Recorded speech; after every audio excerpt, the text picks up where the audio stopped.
اب میں دعوت خطاب دیتا ہوں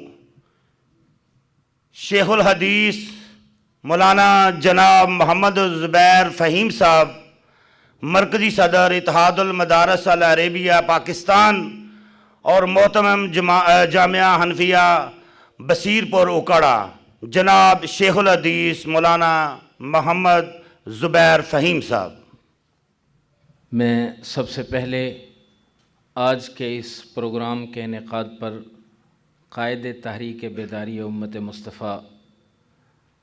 آغا سید جواد نقوی صاحب کو اور شہر اقبال میں اس بزم کو سجانے والے تمام منتظمین کو اتحاد المدارس العربیہ پاکستان کی طرف سے مبارکباد پیش کرتا ہوں۔ بغیر کسی تمہید کے علامہ اقبال مرحوم کا امت مسلمہ کے اتحاد کے لیے جو درد اور جو فکر ہے اس پر چند باتیں۔ علامہ اقبال مرحوم کو مفکر اسلام کے نام سے یاد کیا جاتا ہے۔ اسلام اور مسلمانوں کو انہوں نے اپنی شاعری اور اپنے فلسفے کا موضوع بنایا، اور علامہ اقبال مرحوم مسلمانوں کے زوال پر فکر مند تھے، اور اس کے بارے میں ہمیشہ ان کی یہ خواہش رہی کہ مسلمان متحد ہو جائیں، اور اس کے لیے اس معاملے میں انہوں نے نہ اپنی شہرت کو مد نظر رکھا، نہ اپنی ذات کے اسیر تھے، بلکہ ابھی ہمارے قبلہ محترم پیر صاحب نے جو بات فرمائی کہ اتحاد کا مرکز دین ہے، تو ان کے مطمع نظر بھی دین تھا، اور امت مسلمہ کو موضوع بنا کر مسلمانوں اور دنیا کی دوسری قوموں میں فرق یہ بیان کیا کہ قومیت کا تصور مختلف ہے۔ ہماری قومیت کا اصل اصول نہ اشتراک زبان ہے، نہ اشتراک وطن ہے، نہ اشتراک اغراض و اقتصاد ہے، بلکہ ہم لوگ اس برادری سے تعلق رکھتے ہیں جو جناب رسالت مآب صلی اللہ علیہ وسلم نے قائم فرمائی ہے۔ اسی لیے مظاہر جو ہے علامہ اقبال یہ فرماتے ہیں، اپنی ملت پر قیاس اقوام مغرب سے نہ کر، اپنی ملت پر قیاس اقوام مغرب سے نہ کر، خاص ہے ترکیب میں قوم رسول ہاشمی۔ ان کی جمعیت کا ہے ملک و نسب پہ انحصار، قوم مذہب سے مستحکم ہے تیری حمیت تیری۔ اور اسی طرح چلتے چلتے، چونکہ وقت بالکل مختصر ہے اور وقت کے دامن میں اس کی گنجائش نہیں کہ تفصیل میں جایا جائے،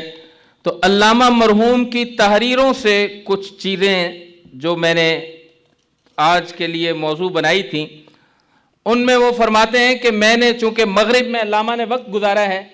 اور مغرب کا مطالعہ کیا ہے اور قرآن کو بھی سمجھا ہے، تو علامہ اقبال نے عالم اسلام کے اتحاد کے بارے میں اپنے تصورات کو مختلف انداز میں بیان فرمایا۔ وہ فرماتے ہیں کہ اگر عالم بشریت کا مقصد اقوام انسانی کا امن، سلامتی اور ان کی موجودہ اجتماعی حیثیتوں کو بدل کر ایک واحد اجتماعی نظام بنانا قرار دیا جائے،